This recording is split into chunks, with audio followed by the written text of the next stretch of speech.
진실을 파헤칩니다. 진짜 뉴스와의 정면 승부. 신율의 뉴스 정면 승부.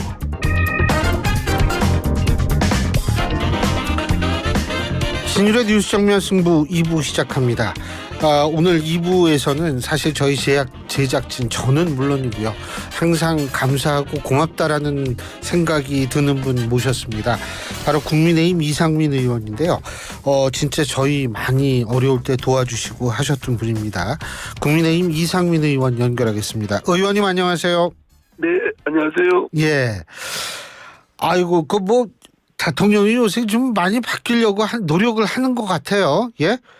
김치찌개에다가 그 계란말이에다 제가 좋아하는 두 개를 다 그렇게 잘 하시는 모양인데 어떻게 보십니까? 아마 큰 기대를 하는 분들은 성에 차지 않을 수도 있지만 저는 그 노력하는 걸 더욱더 이렇게 주쳐 세우고 또 그런 분위기를 더욱더 많이 자주 또 심화시키는 것이 계속되면 소통이 더 원활하게 이루어지지 않겠습니까? 저는 좀 더 지금 그렇게 하시는 건 매우 바람직하고 예. 더욱더 좀 자주 또 이렇게 여러 채널을 통해서 이런 자연스러운 대화를 소통을 하시길 바랍니다. 이 의원님께 제가 한 가지 여쭤볼게. 대통령이 그렇게 많이 바뀌려고 하는 노력을 하는 건 참 좋은데 그거와 별개로 내일 이 해병대원 특검법이요. 여기에 이탈표가 상당히 나올 거라고 보십니까? 어떻게 보십니까? 이 의원님께서. 지금은 이제 공개적으로 이렇게 찬성한 분이 4분이죠. 5분으로 늘었습니다. 비례대표 김근태 의원도 지금 방금 전에 하겠다고 자기 찬성표 던지겠다고 선언했거든요. 그러면 제가 볼 때는 한두 분 더 하실지는 모르겠는데요. 예. 대략 그 정도 선에서 머무를 수밖에 없다고 봅니다. 왜냐하면 특검의 필요성 법리적으로 볼 때는 그 찬성을 할 수 있다고 그 의견을 가질 수 있다고 하더라도 이것이 통과됐을 경우에 그 파급 효과는 엄청나게 여권의 충격이 크거든요. 예. 그래서 이 문제를 그렇게 해결할 것은 아니고요. 정부 여당도 좀 선제적으로 특검을 적극적으로 수용한다는 자세를 가져야 될 것이고, 예. 그리고 야당도 수적 우위를 빌미로 해서 그냥 밀어붙여서 대통령과 여권을 굴복시키겠다 이런 자세 버려야 된다고 생각합니다. 지금 여야가 타협할 수 있는 여지는 충분히 있거든요. 그런데 그것보다는 지금 힘으로 밀어붙이겠고 그걸 막고 이런 아주 안 좋은 모습을 보이는 것은 잘못됐다고 생각합니다. 근데 7표 정도 나올 거라고 지금 이상민 의원님께서는 생각하시는 거잖아요. 그죠? 예, 한 7, 8표. 8표만 나와도 물론 부결은 되겠지만 상당한 충격을 주는 거 아닙니까? 정권에? 어떻게 보세요? 이제 저도 특검의 필요성, 왜냐하면 이것이 석연치 않은 그런 의문점을 제기한 거는 지금 정부 쪽에서 원인 제공을 했고 이것은 지금 공수처가 수사를 하고 있기 때문에 거기서 밝혀지겠습니다만 결국은 어떤 결과가 나와도 지금 소위 야당에서는 끝까지 이걸 신뢰하지 않고 의문점을 제기할 거라고 생각합니다. 그러면 특검밖에 없는데 그러나 이렇게 힘의 논리로 밀어붙이는 것은 저는 끝없는 대결을 초래한다고 생각하고요. 여야가 정치력을 복원해서 타협을 해야 된다고 생각합니다. 대통령실과 여당은 좀 더 적극적인 자세로 그리고 야당은 힘으로 누를 생각하지 말고 정치적 타협을 하려고 하면 좋겠습니다만 글쎄 모르겠습니다. 그러니까 이제 이상민 의원님 말씀은 일단 내일 부결을 시키지만 다시 22대 국회에서 다시 민주당이 시도를 할 것이기 때문에 그 시도하기 전에는 좀 여권 전체도 좀 열린 마음으로 접근할 필요가 있다. 이렇게 이해하면 되겠습니까? 그렇습니다. 아니면 지금 공수처가 수사를 하고 있지 않습니까? 예. 공수처와 경찰이 수사하고 있으니까 한번 한 2개월 정도면 끝날 거라고 저는 생각됩니다. 예. 그러면 2개월 내에 수사 결과가 나와서 뭐 여전히 미진하다든가 의문점이 있으면 특검 한다. 뭐 이렇게 선제적으로 어떤 조건을 어떤 그 제시를 하면 프로그램을 로드맵을 제시하면 되지 않을까 싶습니다. 결국 특검법을 통과시켜도 준비하고 어쩌고 하면 2개월 훌쩍 지나거든요. 보통 뭐 언론 쪽에서 생각할 때에는 빠르면 10월, 조금 늦으면 연말부터 이제 시작될 것이다. 뭐 이런 얘기도 나오더라고요. 예. 그렇습니다. 그래서 저는 이왕 지금 공수처가 수사를 하고 있지 않습니까? 또 경찰도 하고 있고 이 문제를 하여튼 철저히 수사토록 해서 예. 그 결과를 보고 하는데 불과 2개월이면 대타협을 할 수 있는데 이걸 끝까지 대결로 간다는 것은 잘못된 것이다. 근데 예. 여기에는 저 민주당의 아주 불순한 이재명 대표의 불순한 동기가 거기 숨어 있다고 생각합니다. 불순함이라는 것은 임기 단축을 말씀하시는 겁니까? 이재명 대표의 형사사법적 재판, 뭐 수사 이런 것들을 가림막하기 위한 것이고 또 민주당도 지금 돈봉투 건이니 여러 건으로 수사받고 있지 않습니까? 그러니까 이런 것들을 방어하기 위한 최선의 방어책은 그 대통령과 대통령에 대한 최선의 공격을 하는 것이다. 이런 불순한 동기가 담겨 있다고 봅니다. 그렇다면 제가 이재명 대표 말씀을 하셨으니까 또 여쭤볼게. 사실 연금 개혁에 이재명 대표가 굉장히 지금 적극적이거든요. 모수 개혁. 그놈의 모수 개혁은 그 단어가 왜 이렇게 어려워요. 그 얼마 더 내고 얼마 더 받는다 이거 조정하는 거 이거를 받아들이겠다라고 지금 얘기를 한 건데 그게 제가 선뜻 이해가 안 되는 게 뭐냐 하면 지금 그런 식의 이재명 대표의 접근이라는 거는 민주당의 원래 핵심 지지층을 과는 완전히 다른 그런 목소리거든요. 그래서 야 이게 이재명 대표가 왜 이렇게 얘기를 하지? 굉장히 저도 놀라웠는데 그 이유를 뭐라고 보십니까? 이상민 의원님께서는? 아니 저는 느닷없이 지금까지 국회에서 그 해당 상임위에서 또 특위도 만들어서 깊게 논의를 해왔지 않습니까? 예. 근데 지난번 특위에서 결렬 도저히 안 되겠다라고 선언까지 했습니다. 근데 갑자기 무슨 잔다르크도 아니고 구세주도 아니고 이재명 대표가 나서가지고 영수회담을 통해서談判 진짜 그러면 나머지 국민은 뭐 졸입니까?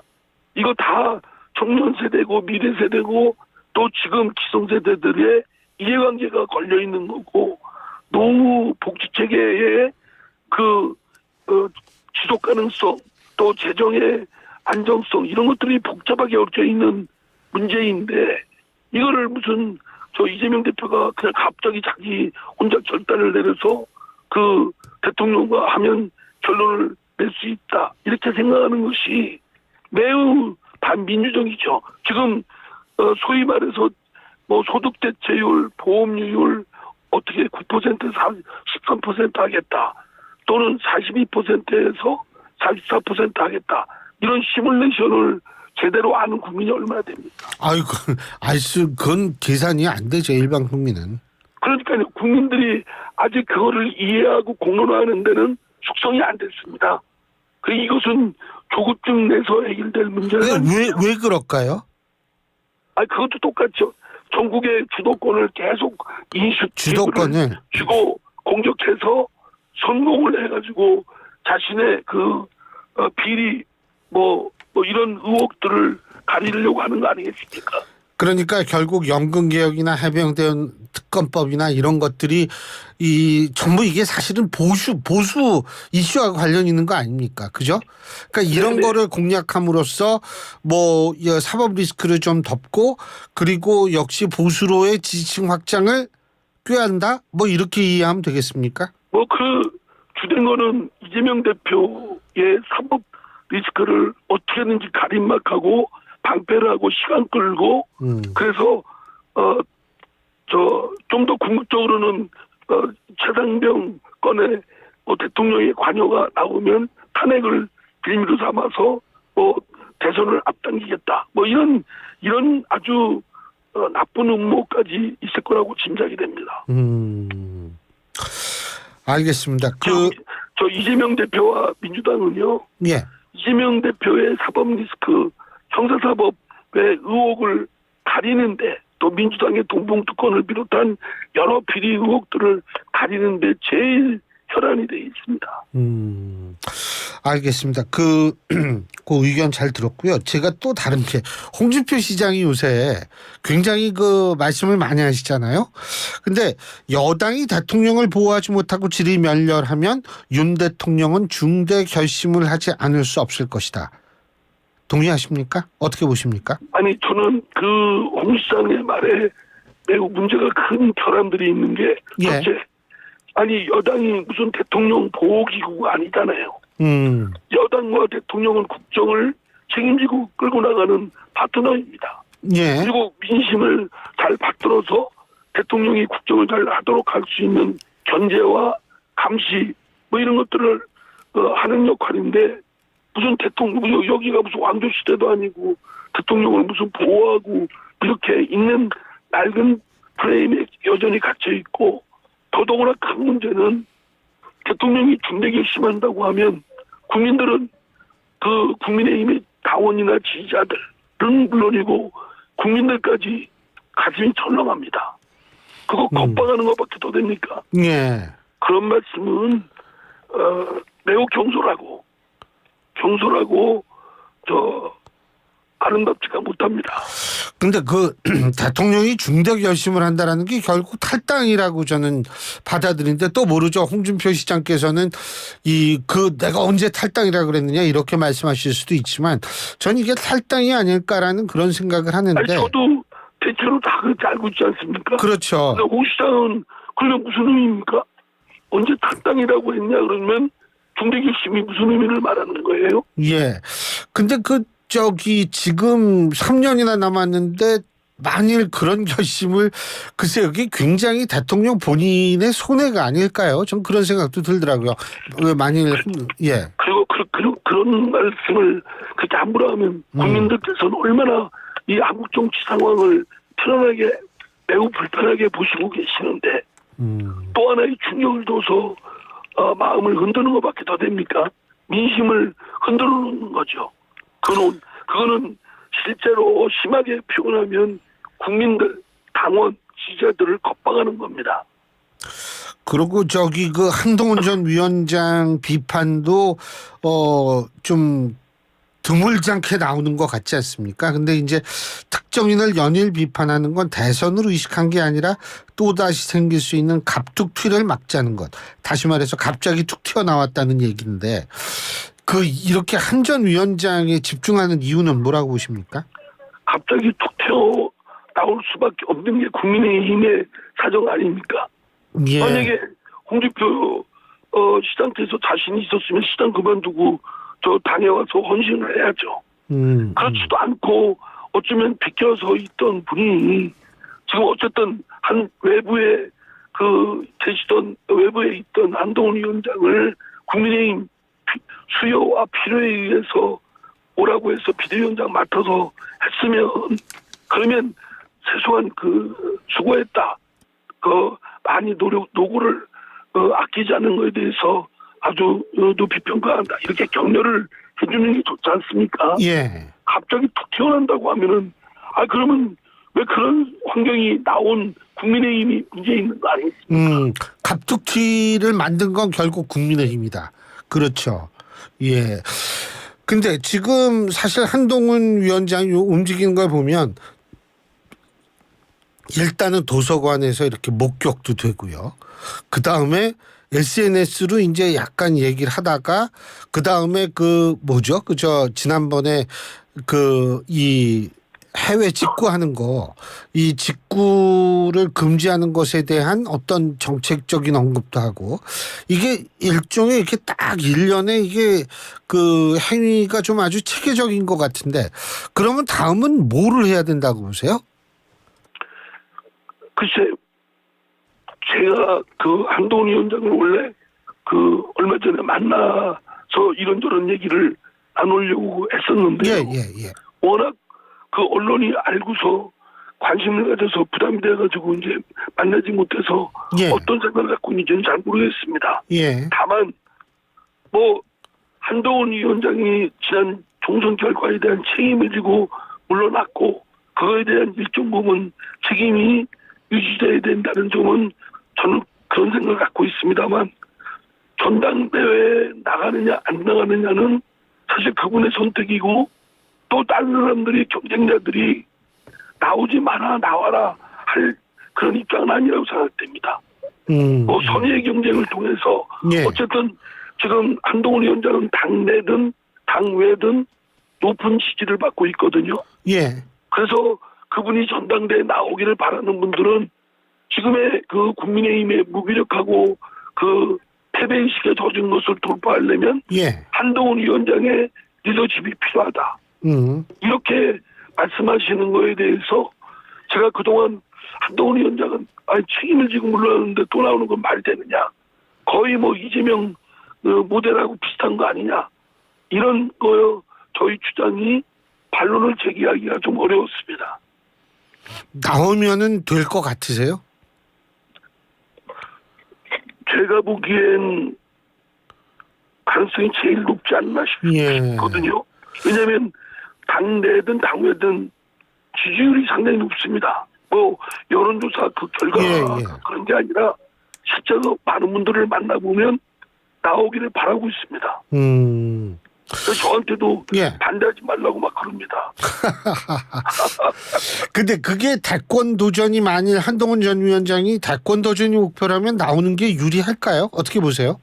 저는 대권을 잡는 것이 문제가 아니라 대권을 잡은 이후에 국정을 잘 펼쳐나가려면 트레이닝이 돼야 되지 않습니까? 예, 그러려면 지금부터라도 나와서 이렇게 이제 부딪혀보고 저렇게 부딪혀보고 단련을 해야 된다고 생각합니다.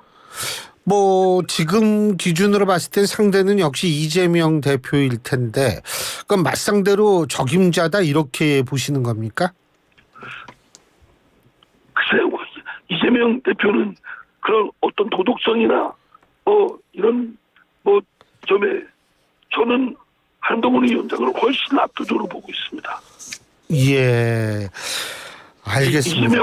이재명이라는 인물은 그 정치권에 있어서 특히 공당의 대표나 대선 후보가 될 자격이 없는 결함이 큰 인물이라고 저는 생각합니다. 예, 알겠습니다. 뭐 내일 그 몇 시에 표결하는지 모르시 아직 결정 안 됐죠? 여보세요? 예, 내일 몇 시에 표결하는지 결정 안 됐죠 아직? 내일 2시에 본회의가 예정돼 있습니다만 제가 볼 때 조금 더 시간이 미뤄지지 않을까 싶습니다.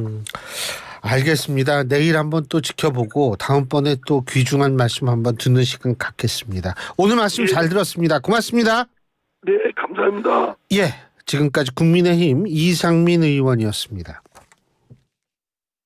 네, 안녕하십니까. 삼식이 삼촌